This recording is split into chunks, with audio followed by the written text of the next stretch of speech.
Seja bem-vindo à Escola Bíblica Cristã Aprendei e Ensinai. Nós estamos no curso de liturgia e hoje, na aula 3, nós vamos conversar um pouco sobre dois sacramentos, o batismo e a Santa Ceia. Vamos começar então falando sobre o batismo, a prática do batismo, que está presente desde o início do cristianismo. E o precursor dessa prática foi João Batista, que cumpriu a profecia de Isaías no capítulo 40, versículo 3, conforme os próprios evangelhos narram. Eis aí, envio diante da tua face o meu mensageiro, o qual preparará o teu caminho. Voz do que clama no deserto, preparai o caminho do Senhor, endireitai as suas veredas.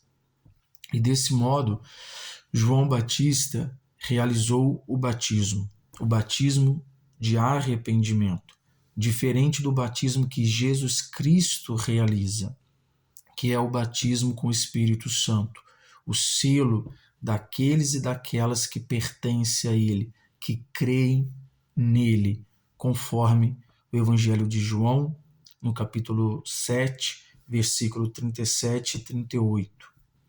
No último dia, o grande dia da festa, levantou-se Jesus e exclamou: se alguém tem sede, venha a mim e beba.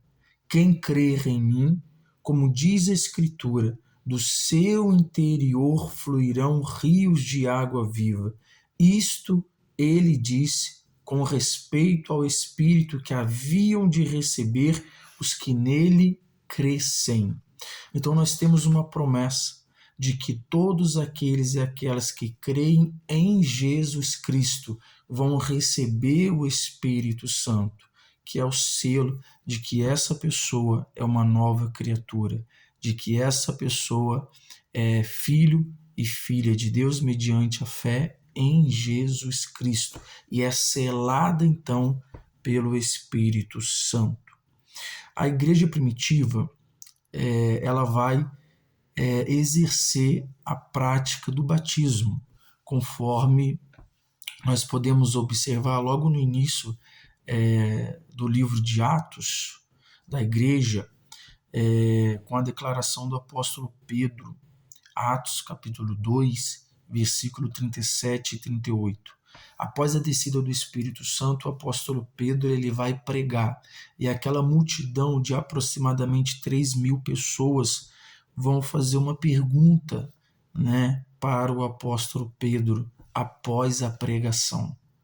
Ouvindo eles estas coisas, ou seja, a pregação, compungiu-se-lhes o coração e perguntaram a Pedro e aos demais apóstolos: que faremos, irmãos?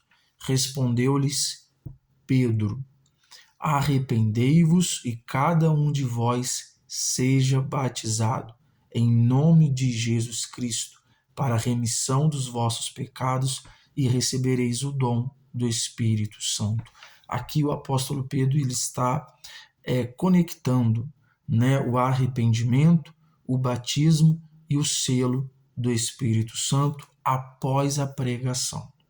E a igreja, ela recebeu essa ordem do próprio Senhor Jesus Cristo para realizar o batismo. É um mandamento, é uma ordem do Senhor. O Evangelho de Mateus, no capítulo 28, versículo 18 e 20, diz assim: Jesus, aproximando-se, falou-lhes, dizendo: toda autoridade me foi dada no céu e na terra. Ide, portanto, fazei discípulos de todas as nações, batizando-os em nome do Pai, do Filho e do Espírito Santo, e ensinando-os a guardar todas as coisas que vos tenho ordenado. E eis que estou convosco todos os dias até a consumação do século.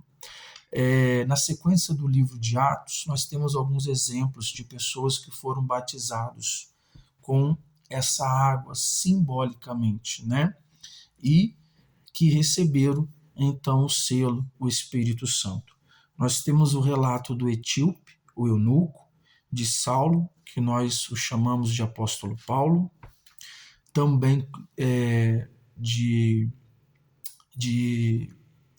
Cornélio, os seus parentes e amigos íntimos, da Lídia e a sua residência, sua família, sua casa, e o carcereiro e a sua casa.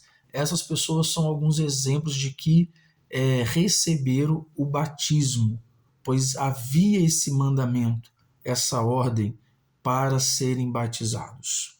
Mas o que significa o batismo? O batismo significa a nossa união com Jesus Cristo. União na sua morte e na sua ressurreição. Revela nossa morte para a vida antiga de pecados e o nascimento para a nova vida em Cristo.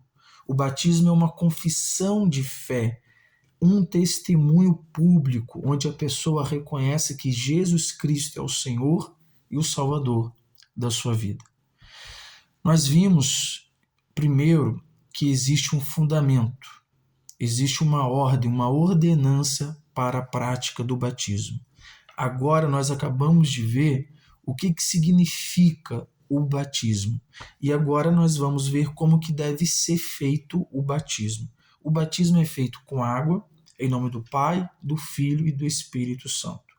Algumas igrejas elas aceitam 3 formas de batismo, que é a aspersão, o derramamento e a imersão.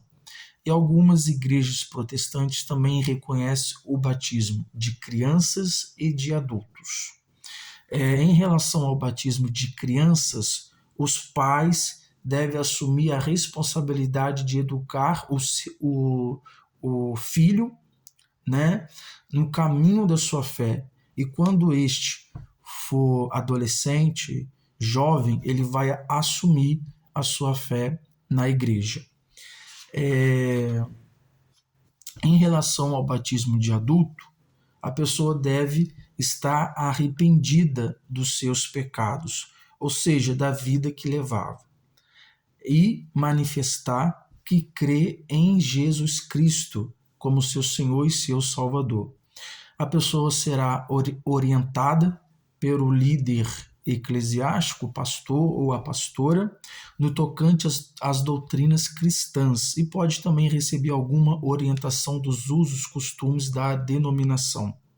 E por fim haverá uma celebração religiosa, um culto, onde a pessoa vai declarar a fé diante da igreja, declarar a fé e assumir os votos, né, na igreja, a fé em Jesus Cristo. Nós vamos conversar um pouco agora sobre o segundo sacramento, que é a ceia do Senhor, né? A ceia, ela deve ser celebrada de acordo com o ritual estabelecido pela igreja. A ceia é um memorial com o objetivo de manter viva no cristão, na cristã, a lembrança do sacrifício de Jesus Cristo. Ou seja, que ele morreu em nosso lugar. E ao mesmo tempo proclamar que este fato efetuou a nossa redenção, isto é, o nosso resgate, a nossa salvação. E é um ato que precisa ser realizado com consciência bíblica do seu valor em nossa vida. Participar da ceia do Senhor, comer o corpo e beber o sangue de Jesus Cristo, simbolicamente representado no pão e no suco da uva. No Antigo Testamento é chamado de Páscoa, né? Que era uma memória, um memorial do povo hebreu, os israelitas, que relembravam a libertação da escravidão do Egito.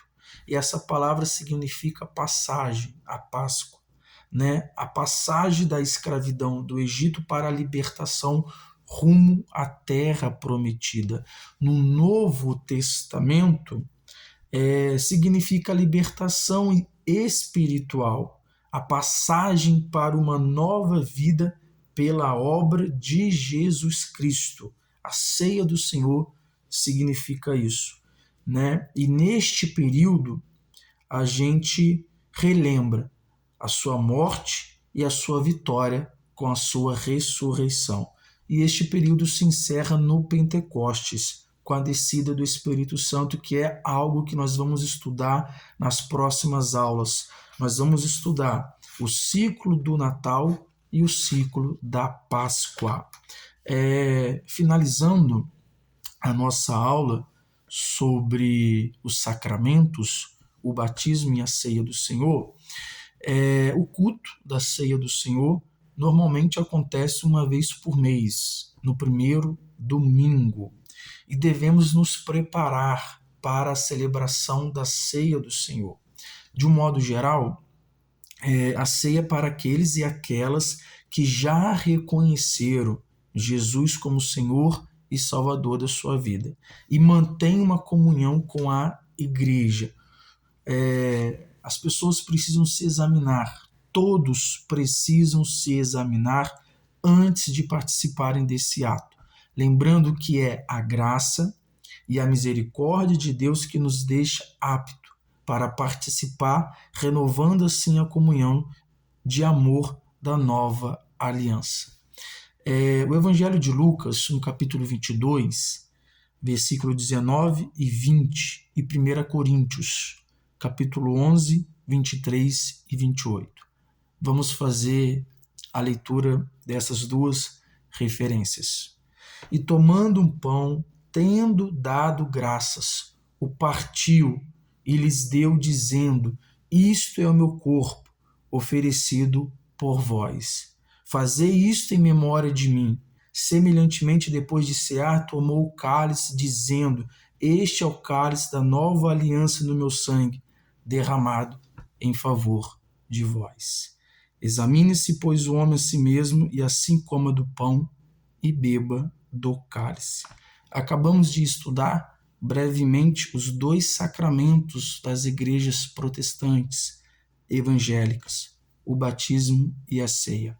Na próxima aula, nós vamos falar sobre o ciclo do Natal, o advento, o Natal, a Epifania e o batismo do Senhor. Até a próxima aula, fique na paz e um abraço.